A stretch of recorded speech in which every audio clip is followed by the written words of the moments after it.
buenas noches. Bueno, pues en todo régimen democrático liberal es muy importante el tema de los contrapesos institucionales y desde luego uno de los contrapesos fundamentales es el Poder Judicial de la Federación y en particular el papel del Tribunal Máximo de la Suprema Corte de Justicia de la Nación. Hoy vamos a debatir este tema, qué tanto podemos esperar que siga existiendo una autonomía, una independencia relativa del Poder Judicial frente al nuevo gobierno de López Obrador, sobre todo tomando en cuenta las candidaturas que ha mandado el presidente para sustituir a la ministra Margarita Luna Ramos y las recientes declaraciones que hizo el presidente con respecto a un caso de donde exdueños de la cervecería Modelo demandaban el regreso de unos impuestos sobre la renta, que llegó el caso hasta la Suprema Corte.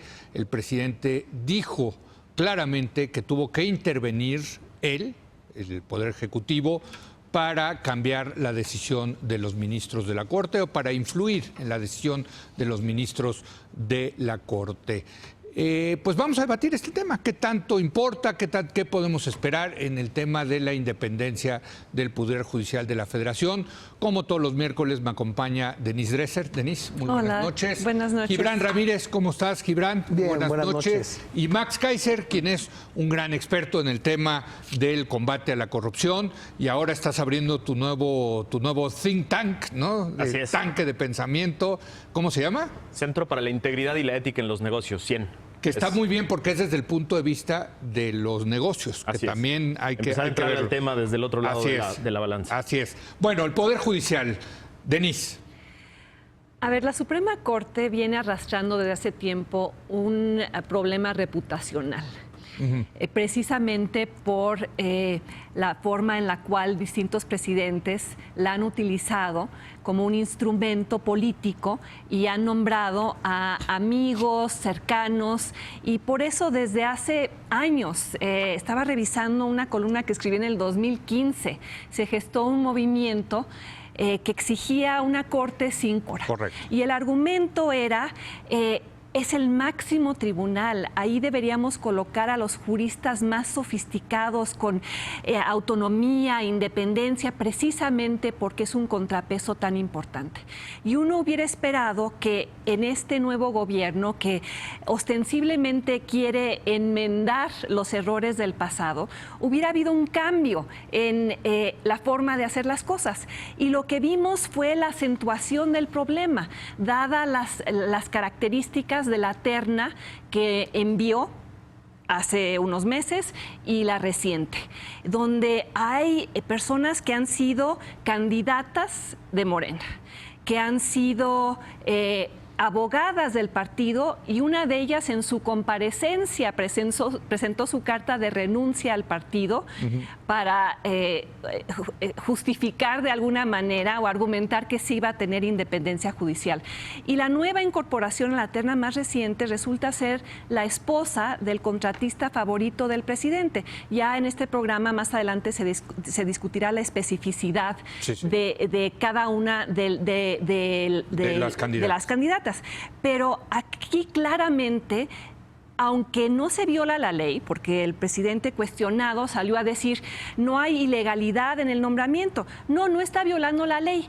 Él tiene derecho a nombrar a quien quiera. Es correcto. Pero hay un problema, yo diría, de moral pública, de ética, de la intencionalidad de la Corte. Que es, por cierto, el mismo argumento que el presidente utiliza cuando habla de los expresidentes, que dice no es ilegal en el tema de que trabajan en consejos de administración privados, pero es inmoral. Entonces, él mismo abre esos argumentos de moralidad e ilegalidad. Exacto, en ese caso es un conflicto de interés. Dice, pues aquí es como tener la paja en el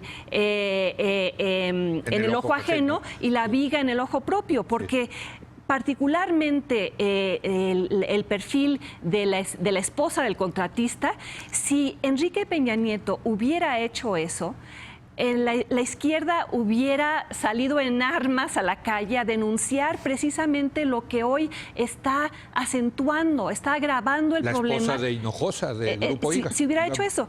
Y fundamentalmente lo que se busca es que la Corte tenga una reputación de imparcialidad, de independencia, que pueda deshacerse de esa reputación que viene arrastrando de cuotas y de cuates. Y esta era la oportunidad para romper con los viejos vicios y en lugar de eso parecería que el nuevo gobierno los está acentuando. Gibran.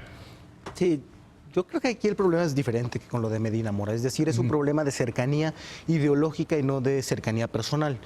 Y yo creo que es claro que en democracias consolidadas, la vez pasada ponía el ejemplo de los Estados Unidos, es abierta la tendencia ideológica de los candidatos a ministros. Yo creo que es paradigmático en ese caso el de Sonia Sotomayor, que propuso Obama y que tuvo resistencias pues muy duras de los republicanos, diciendo que iba a ser una juez proclive al Partido Demócrata y que terminó, yo creo que siendo muy importante para dos cosas: para que hubiera más mujeres en el Poder Judicial y, en segundo lugar, para generar equilibrios entre los sectores conservadores y progresistas. Yo creo que es así como debería de evaluarse. Desde 2015, la Suprema Corte de Justicia sufre un desbalance porque ha tenido pérdidas en el sector progresista. Ha tenido también una ganancia, la de Saldívar, pero han salido de ahí Juan Silva Mesa, han salido Olga Sánchez Cordero y José Ramón Cosío. Si el presidente lo que se plantea es fomentar ese equilibrio, yo creo que lo que hay que preguntarse es si estos son los perfiles idóneos por lo que ellas representan. Si lo es Loretta Ortiz, que es doctora en Derechos Humanos, que es SNI2, académica, autora de libros, que ha hecho una carrera fuera del Poder Judicial, que yo creo que ayudaría a airearlo. Si lo es Yasmín Esquivel, que más allá de ser esposa de alguien es también una jurista reconocida con su propia carrera, es magistrada y no por ser esposa de nadie, es aquí en la Ciudad de México y ha ocupado diversas magistraturas. Hay que pensar si lo es Celia Maya, que sí, que ha ejercido sus derechos políticos en Morena, que ha renunciado, como renunciaron otras personas con militancias partidistas, antes de convertirse en funcionarios de órganos autónomos. Yo creo que aquí nadie regatearía, por ejemplo, a Lorenzo Córdoba su calidad como presidente del INE por haber sido militante perredista, ¿no? Es algo que... ¿Fue militante perredista? Fue militante perredista, incluso quiso ser dirigente de Juventudes Perredistas, etcétera, sí, etcétera. Yo creo que son facetas que se pueden dejar al lado. Yo creo que es un caso muy distinto al no de se pierde Medina independencia, Mora. No pierde independencia. No, desde luego que si Riobó fuera contratista del gobierno federal, como era el caso de IGA, estaríamos en otro problema. Y aún así habría una posibilidad de conflicto de interés. ¿Qué es lo que tendría que hacer en una hipotética decisión donde surgiese ese conflicto de interés? Pues excusarse. Pero yo creo que hay... a mí me gustaría que fueran otras candidatas. Yo creo que lo que hay de fondo en lo que mencionaba Denis, en lo de las cuotas y los cuates, es la cerrazón de la élite mexicana, que no ha cambiado con este gobierno, porque en realidad están todos o emparentados o son amigos. Es una élite muy pequeña, en la izquierda y en la derecha. El consejero jurídico de la presidencia, que merece todo mi respeto, es un Scherer, y no será por casualidad. O el coordinador de asesores del presidente es un Cárdenas. Esto habla más de la dinámica de la élite, de toda la élite política mexicana, que de esta nominación incluso a la Corte. Sí, yo creo que si esto quiere atacarse de raíz en el plano judicial, tendríamos que pensar en un poder judicial elegido por los votos, con requisitos que garanticen conocimiento. Pero por eso, cierto, hay estudios democratizarlo. que demuestran que hay un gran nepotismo en el Poder Judicial. Sí, más que ninguno. Max. A ver, varios temas. Me preocupa mucho que siempre platiquemos de los temas fundamentales desde hace varios meses, los temas fundamentales para la patria, de el presidente tiene razón, el presidente no tiene razón, tiene derecho, no tiene derecho, etcétera. Porque yo creo que al que más le gusta esta dinámica es a él, ¿no? Sí, sí. Porque siempre es la figura central de todas las, discusiones. Sí, buen punto. Y aquí el problema es qué corte queremos. No si el presidente tiene derecho o no a nombrar a ciertos funcionarios que pertenecen a su partido. Ese es, creo que, el primer gran tema. ¿Qué corte queremos? Bueno, si le preguntas al presidente, y cualquier presidente hay que decirlo, una corte que no me delata. Exacto, pero una ¿qué corte queremos los afín a mexicanos? mí. ¿Pero qué Y a queremos todos los los presidentes, en mexicanos? Estados Unidos, o sea, los presidentes lo que quieren es que no le hagan olas. Una al Poder corte que no Judicial. los estorbe, ¿no? Exacto. Pero ¿qué corte exacto. queremos los mexicanos? Sí. Los mexicanos, como decía Denise, queremos una corte robusta, plural, activa, que tenga una dinámica de discusión de temas para armonizar el sistema jurídico Sí. mexicano. Y por lo tanto, y ahí paso al segundo tema, lo que no queremos es una corte en la que se debata si el nuevo proyecto del nuevo gobierno es una buena idea o es una mala idea. Es decir, no queremos que esta dinámica que tenemos en la sociedad de polarización de a favor y en contra del proyecto del nuevo gobierno se replique en la Corte. Lo que queremos en la Corte es una discusión robusta sobre derechos humanos, sobre facultades de los poderes, sobre diferentes órdenes de gobierno. Y en ese plano hay que discutir la terna. Y entonces el tema de la terna, y ahí paso al tercer tema, dice Girón, es la cercanía ideológica es una cosa normal. Siempre y cuando no se refleje en el registro en un partido político. ¿Por qué, Leo? Porque los partidos políticos tienen una característica especial, compiten por el poder. O sea, a la hora de registrarte en un partido político y coincidir en el registro de un partido político, coincides en la lucha partidista por dos cosas: pelear por el poder y mantenerte Pero no en se el vale, poder. como hizo Loreto Ortiz, de decir en la pasada terna, pues yo ya renuncié a eso y ahora Hoy voy a... renuncié. No por eso, pero ¿se vale o no se vale? Yo creo es que no, cambiar, es cambiar de papel, o sea. Justo no se pierde esa cercanía ideológica por renunciar al día, No, a un día no, anterior. Justo, Por déjame eso, pero ponerte un decías que ejemplo. siempre y cuando no estuviera inscrito, que la cercanía No. ideológica era algo normal, lo sigue siendo. No, Dejó de estar inscrita. Es normal cuando no está reflejada en el registro en un partido político, porque en ese momento se hace un compromiso extra. Se hace el compromiso de luchar de manera partidista por el poder, por mantener el poder. Y eso es lo que puede no renunciar, queremos. ¿no? En la Ley General del Sistema Nacional Anticorrupción dejamos un antecedente muy diferente. Sí. Para el secretario técnico y los miembros del Comité de Participación Ciudadana pusimos una limitación de 4 años. No ser candidato, no ser dirigente o no ser miembro ni adherente del Sistema Nacional de un partido para pertenecer al Sistema Nacional Anticorrupción, justo porque sabemos que esa cercanía ideológica y ese proyecto de partido no se pierde con renunciar Déjenme, un día perdón, antes. sí, rápido, Denise. Y sí, los presidentes suelen poner a alguien con quien tienen afinidad ideológica, pero ese es el requisito número 28. No, yo creo que es el número 1. Bueno, pero... En la práctica, perdón, Denise. No. No en el deber ser. En el ser es qué tan cercano es a nuestro proyecto. Pero vienen toda otra serie de características. Sonia Sotomayor no solo tenía afinidad ideológica, era una extraordinaria jueza. Pues entonces Y- vamos a discutir la carrera de pues, la terna. O sea, son doctoras en Derecho con publicaciones, que han participado en los debates de derechos humanos, que han intervenido también con causas a favor de las Pero registradas en A ver, Denise, Denise. Perdóname, Denise.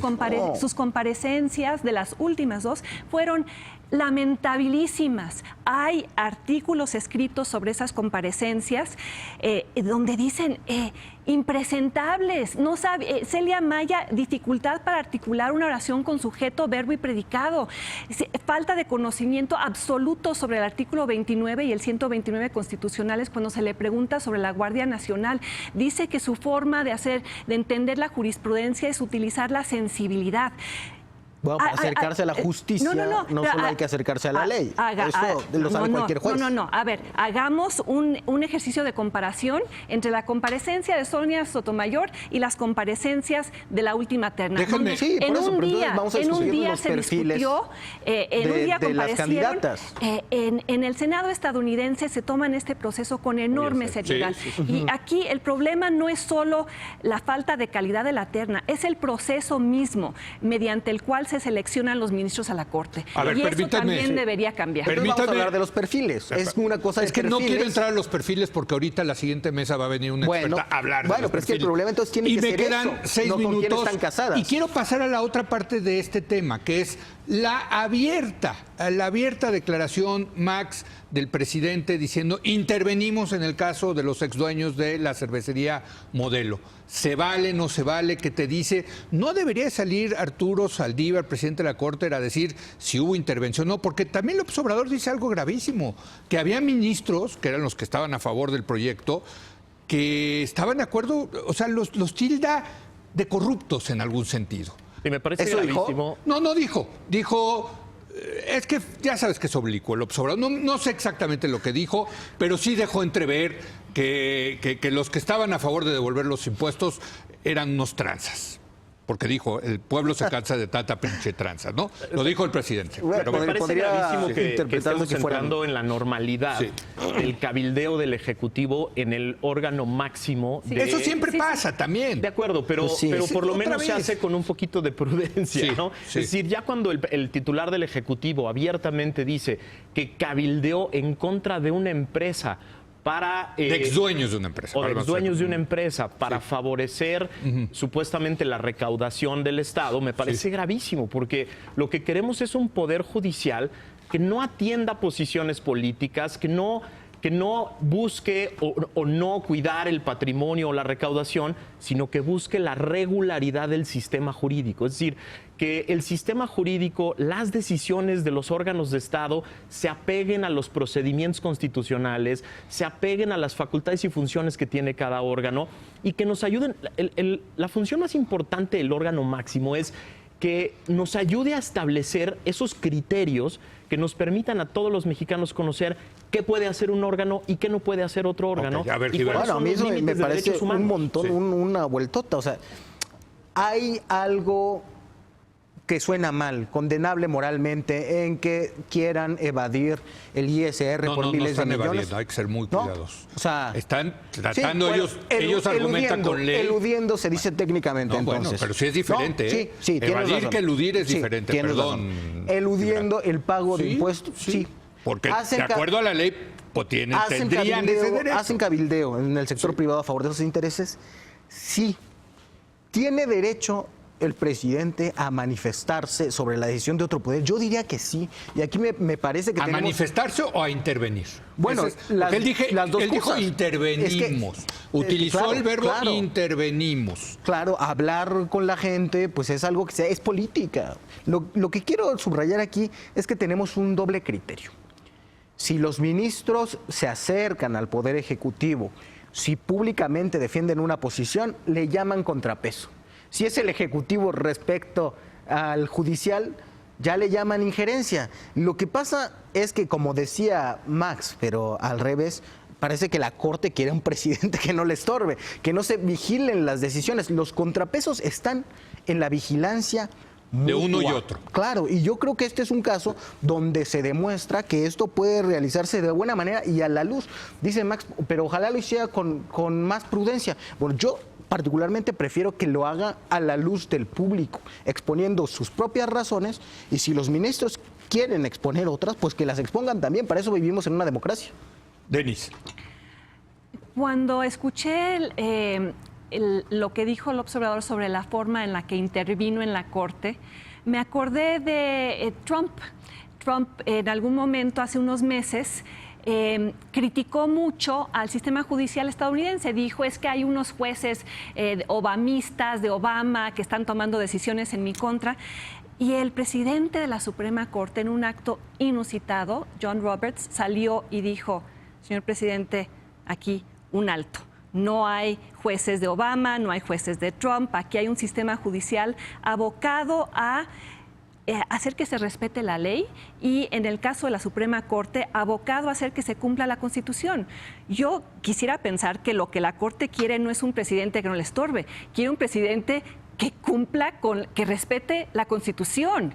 Y me Estaba parece, llamando a respetar la Constitución. No. Sí, la Corte trae un problema de, en el pasado, haber tomado decisiones que favorecían una y otra vez a empresas que llevaban casos fiscales. Eso es cierto. Cosío incluso escribió dirigió una tesis de alguien en el ITAM donde exponía, se demostraba eso. Entonces, sí, la Corte debería repensar su papel en una Lo que tú transición estás diciendo es que democrática. Saldívar debió haber hecho algo similar que lo que hizo el ministro Kennedy en Estados Unidos. El ministro Roberts. Perdón, Roberts. Sí. Roberts, A mí me pareció, ¿La decisión estuvo mal? a mí me pareció lamentablemente tibia la respuesta del ministro Saldívar. Yo coincido. Cuando salió a decir, todos tienen derecho a expresarse. En un tuit. Muy oblicuo, muy, sí, ¿no? cuando No ¿Quién que están salga a en igual- pelearse con la presidencia de la República? No a pelearse.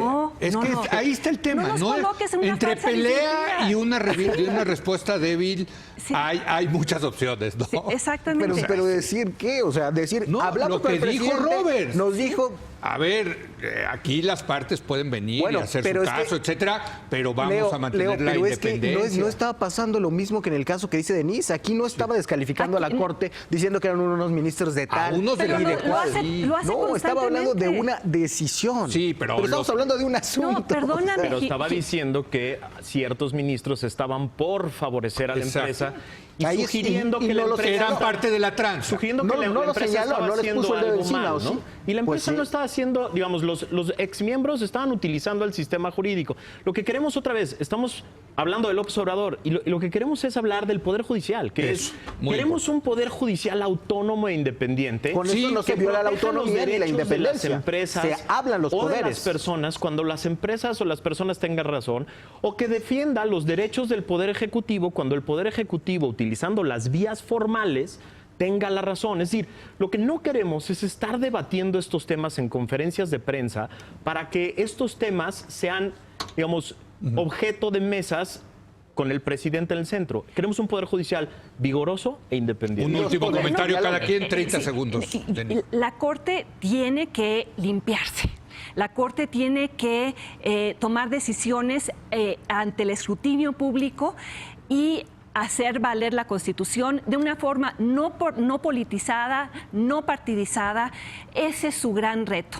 Pero el reto para López Obrador creo que es el de la autocontención, porque no es la primera vez que descalifica a la Corte. ¿No? Ha creado un clima de enorme animadversión en la opinión pública. Tan es así que hubo gente pateando el carro de alguien que salió de la Corte. Hay que decir que Entonces, él durante la campaña los llamó alcahuetes de la mafia. y del no poder. solo dijo, la Suprema Corte jamás ha tomado una decisión en A favor del pueblo. Un último comentario, 30 segundos. Sí, yo creo que tenemos que buscar una corte equilibrada ideológicamente entre sectores conservadores y progresistas, poderes dialogantes, y por eso me gusta que se haga la luz del día, y democratización, que yo creo que ese es un gran tema ausente. Democratización no solo en el poder ejecutivo, en el legislativo, yo creo que también en el judicial. Democratizar. Sí. O sea, dices elegir a los jueces. Sí. Ese es otro gran tema, ¿eh? Ese es otro gran tema de que vienen los constituyentes de Estados Unidos. Pero en fin, gracias Gibran, gracias Max por gusto, venir. Leo, muchas gracias. Gracias querida Gracias. Denise por haber venido. Gracias, hacemos una breve pausa y ahora vamos a analizar precisamente los perfiles de los 3 candidatos que mandó el presidente para sustituir a la ministra Margarita Luna Ramos. Viene Andrea Pozas Loyo del Instituto de Investigaciones Jurídicas de la UNAM a analizar este tema.